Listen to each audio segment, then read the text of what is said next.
Seorang gadis terlihat tengah diseret ke hadapan Raja Joseon yang terkenal sebagai seorang tiran yang bernama Raja Yiheon. Hampir semua pejabat yang hadir di aula istana kala itu meminta raja agar menghukum berat gadis itu. Sang raja mencabut pedangnya, tapi tidak untuk menghabisi nyawa gadis itu, malah sebaliknya sang raja melepaskan tali ikatan gadis itu dan mengangkatnya sebagai koki kepala di istananya. Lalu siapakah gadis itu? Dia bernama Yeon Ji-young, seorang gadis yang berasal dari era modern yang kemudian terlempar ke masa kerajaan Joseon. Di tahun 2025, Ji-young yang merupakan seorang koki lulusan Perancis mengikuti sebuah kompetisi memasak di Perancis. Menjelang akhir pertandingan, kompor Ji-young tidak bisa menyala. Ji-young pun berpikir cara lain untuk memanggang daging rusanya, dan dia akhirnya menggunakan metode memanggang kuno era Joseon, yaitu dengan menggunakan jerami. Singkat cerita, Ji-young akhirnya keluar sebagai pemenang kompetisi dan berhasil membawa hadiah 100.000 euro dan diangkat menjadi koki kepala di Hotel Bintang 3 Michelin. Usai perlombaan, Ji-young menelepon ayahnya dan dalam percakapan itu, ayahnya meminta agar dibawakan buku kuno titipan dari seorang profesor di Perancis. Seusai mengambil titipan dari ayahnya, Ji-young langsung terbang ke Korea, di mana penerbangannya kala itu bertepatan dengan terjadinya peristiwa gerhana matahari total. Dan pesawat kebetulan melintasi jalur yang bisa melihat momen langka itu. Seluruh penumpang termasuk Ji-young begitu terpana dengan pemandangan yang mereka lihat. Saking terpananya, pria yang duduk di sebelah Ji-young tak sengaja menumpahkan minumannya hingga mengenai baju dan tas Ji-young. Ji-young panik begitu dia melihat amplop titipan ayahnya basah terkena minuman tadi. Dia segera pergi ke toilet, kemudian mengeluarkan buku kuno titipan ayahnya dan berusaha mengeringkan bagian-bagian yang basah dari buku itu. Sambil mengeringkan, Ji-young membuka lembar demi lembar buku kuno itu. Ternyata di dalamnya ada beberapa halaman yang berisikan resep makanan. Ji-young makin penasaran dengan isi buku itu. Dia buka-buka lagi buku itu dan sampailah dia pada halaman pertama yang ternyata isinya bukan resep makanan lagi, tapi semacam kata-kata romantis. Ji-young membaca dengan keras kalimat-kalimat yang tertulis di halaman pertama. Dan tanpa disadari Ji-young, terjadi reaksi antara gerhana matahari total dengan buku yang berjudul Mangun Rock itu. Ji-young baru menyadari ada sesuatu yang tidak beres ketika tiba-tiba dia merasakan getaran yang hebat. Tapi anehnya, itu hanya dialami oleh Ji-young saja di dalam toilet. Di luar toilet, semuanya berjalan normal. Ji-young berteriak-teriak minta tolong, tapi tak ada satupun yang mendengar hingga dia akhirnya tersedot ke dalam buku itu dan terlempar entah kemana dan jatuh di sebuah hutan tepat di jaring perangkap hewan. Untuk sementara, Ji-young pingsan. Di saat yang sama, terlihat segerombolan orang berpakaian ala-ala kerajaan sedang memburu seekor rusa. Gerombolan tersebut ternyata adalah rombongan raja kerajaan Joseon yang berkuasa kala itu, Raja Yiheon, raja tiran yang memiliki kemampuan merasa makanan luar biasa hebat. Hari sudah menjelang sore, seorang kepala Qasim mengingatkan raja agar segera kembali ke istana karena ditakutkan akan ada bahaya yang mengancam dari para pemberontak. Tapi raja malah tidak memperdulikan peringatan kepala Qasim itu. Sementara di istana sedang berlangsung upacara Gusikrie yang dilakukan oleh para pejabat dan raja seharusnya turut hadir, namun kala itu Raja Lehion malah memilih untuk berburu, sesuatu hal yang mestinya dilarang di hari upacara Gusikrie. Oleh karenanya, kelakuan raja ini menjadi buah bibir di kalangan istana. Banyak pihak menduga bahwa biang keladi kekacauan di istana ini tidak lain adalah ulah selir junior keempat yang membisikkan hal-hal yang tidak-tidak pada sang raja. Kembali ke sang raja, seorang pengawal militer mengingatkan jika raja melewatkan upacara Gusikrie, bisa-bisa dia akan didatangi oleh sesosok hantu wanita bernama Queen Yeo. Tapi lagi-lagi sang raja tidak mengindahkan peringatan pengawalnya itu. Sementara itu, Ji-young pelan-pelan siuman dari pingsannya dan dia kaget karena berada di dalam jaring. Dia berpikir untuk mencari bantuan. Dia ambil HP-nya, tapi anehnya tak ada sinyal. Setelah menunggu beberapa lama, Raja Yiheon akhirnya melihat seekor rubah.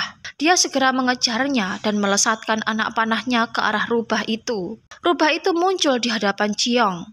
Ji-young jelas kaget, kok ada rubah? Dia tambah kaget tiba-tiba ada beberapa anak panah menyerang rubah itu. Satu anak panah tepat mengenai ujung jaring yang menjerat Jiong dan akhirnya dia bisa terlepas. Tapi anehnya, anak panah terus menghujaninya meski dia sudah menjelaskan kemana arah rubah itu pergi. Samar-samar terlihat seorang pria berkuda dengan berpakaian ala-ala kerajaan mendekat ke arahnya. Jiong menyapa pria itu, tapi pria itu malah menghujaninya dengan anak panah. Jiong segera berlari secepat mungkin menghindari kejaran pria itu hingga dia sampai di ujung sebuah tebing. Karena merasa terdesak, Jiong mengeluarkan alat kejut listriknya sembari berusaha memberi penjelasan tentang siapa dirinya pada pria di hadapannya itu yang dikiranya adalah seorang aktor. Raja Lee Hyun sendiri memandang aneh wanita yang di hadapannya itu, mulai dari cara berpakaiannya yang mirip seperti pengemis dan cara bicaranya yang gak ada sopan santunnya berikut dengan kata-kata aneh yang diucapkannya dan benda aneh yang dibawanya. Dia sangat yakin bahwa wanita di hadapannya itu adalah sosok hantu wanita Gwen Yew. Karena berasal dari dua zaman yang berbeda, dua orang ini tidak bisa memahami satu sama lain. Jiong tetap beranggapan bahwa pria di hadapannya itu sedang syuting sebuah drama. Sebaliknya, Raja Lee Hyun juga tidak percaya bahwa yang di hadapannya adalah manusia dan seorang koki. Raja Lee Hyun kemudian melesatkan anak panahnya ke arah Jiong tapi meleset dan hanya mengenai tas Jiong. Dia hendak memanahnya lagi, tapi sialnya anak panahnya habis. Terpaksa dia turun dari kuda, mendekati Jiong yang berdiri di bibir tebing, kemudian menghunuskan pedangnya ke arahnya. Tiba-tiba seorang pemberontak melesatkan anak panahnya tepat di dada sang raja. Sang raja jatuh menimpa Jiong, kemudian keduanya jatuh ke dalam tebing. Jiong mulai tersadar dan dia kaget karena sudah bersama dengan pria aneh yang berpakaian ala-ala kerajaan tadi. Karena pria itu terluka, Jiong berusaha membantunya dengan membalut lukanya. Ketika dia berusaha mencari HP pria itu di sakunya, pria itu siuman dan kembali menghunuskan sebilah pisau ke arahnya. Terjadilah pergulatan antara keduanya. Jiong berhasil merebut pisau pria itu dan menunjukkan kebolehannya dalam bermain pisau untuk membuktikan bahwa dirinya adalah benar-benar seorang koki.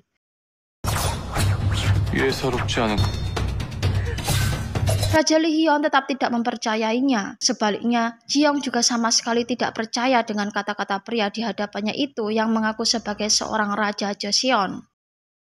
Kembali keduanya bertarung, tapi tak sengaja kepala Jiong membentur keras kepala Raja Lee Hyun hingga menyebabkan dia pingsan. Jiong mengikat Raja Lee Hyun dan mengajaknya berjalan menelusuri hutan untuk mencari bala bantuan. Sementara di istana, selir junior keempat Kang Mok-ju mendengar bahwa raja belum pulang ke istana. Dia berpikir jangan-jangan ini adalah bagian dari rencana Pangeran Jason. Selir Mok-ju jadi teringat kejadian 7 tahun lalu di mana dia bertemu pertama kalinya dengan sang pangeran di sebuah penjara. Sang pangeran bersedia membantu melepaskannya dari penjara dan sebagai gantinya Mok-ju harus mengabdi pada sang pangeran. Jiong akhirnya menemukan sebuah pondok.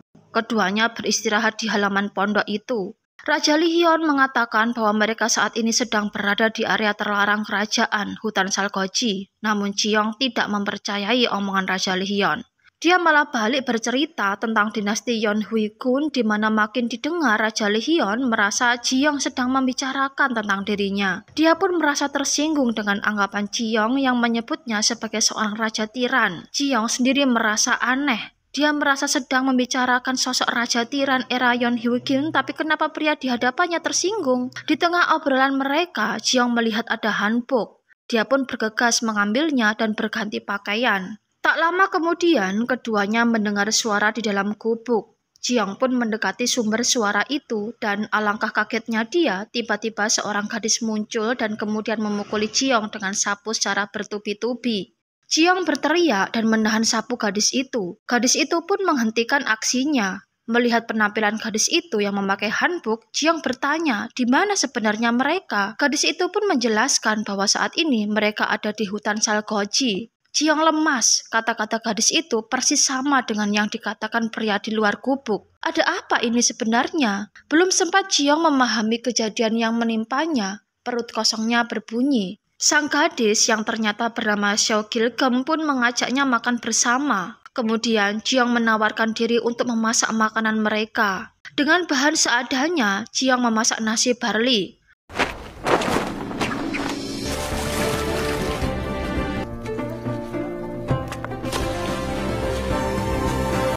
membakar cita rasa, Jiong menambahkan mentega dan juga gochujang yang dia ambil dari saku bajunya dan jadilah menu makanan yang dia namakan bibimbap mentega gochujang.